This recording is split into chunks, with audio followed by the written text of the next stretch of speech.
Hi, my name's Fern. I'm a retired pastor of counseling and soul care. I'm also a counseling therapist, and I'm a recent oral cancer survivor. Well, when I first heard that I had cancer, in many ways I was relieved because I knew that there was something wrong. So I underwent an 8-hour surgery. Once I woke up the next day, I woke up with all these tubes out of me, tubes everywhere. So that was a bit shocking. My mouth was kind of crooked to the side. My eye was drooping a little bit, so I didn't quite look like myself, and everything was swollen, I was swollen out to here. The other thing that happened after the surgery was the tumor was larger than what they expected and deeper, and so they recommended I undergo radiation treatment. So I took 30 days of treatment with the radiation. Well, I was very thankful for my faith because that was one of the things that was the foundation for me.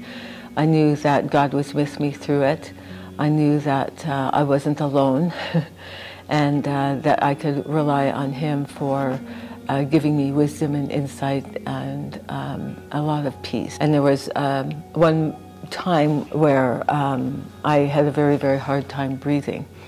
And during that time, I had almost given up. I remember a thought that went through my mind, and that was, what have you done in the past that helped you? And the next thought that came in was, praise God. And I'm thinking, I just don't want to do that right now. And I felt convicted. And now I couldn't speak. So as I lay there trying to figure out how am I going to do that, the thought that came to mind was, praise God from whom all blessings flow, the song. So as I began to sing that, a real deep peace came over me. As I spent so much time in hospital, and I've spent so many years helping people find hope, I've thought about hope a lot.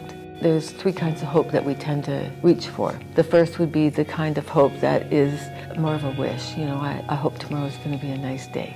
You're not too set on the outcome. You'll still do well if it rains. The second kind of hope is the kind of hope where most of us use when we are making life plans. If I go through life with these hopes and plans, they're actually becoming expectations, things that I feel like I have a right to. So when things don't go the way we expect them, our response is very negative, and we have a harder time recovering from it because it's based on our circumstances. And then there's a third kind of hope, the kind of hope that is an enduring kind of hope, and it's not based on our circumstances, and it's based on the person of God, His promises, His character, His mission, so that when we face really difficult, unexpected things in our lives, the expectations we have aren't based on the circumstance, but our hope is in God. When we put our hope in God and not in our circumstances, we can recover more easily from that tragedy that we might face. It doesn't mean it won't hurt. It doesn't mean that we won't have a hard time struggling, but we won't do it in despair, in a place where we have nothing to look forward to in the future, because God is a God of great promises and of a great future for each one of us. And so as I realized, I just really can't have expectations about my life because I don't really know how it's going to unfold. I may have great plans, but it doesn't guarantee that those are the ways they're going to happen. So as I began to release them and learn to accept my situation and my condition and my physical changes, I realized that there was a whole lot more freedom and much more openness to what would come my way. Our circumstances are not a result of how God thinks about us or feels about us. With enduring hope and the kind of hope that God gives, it's not something we earn.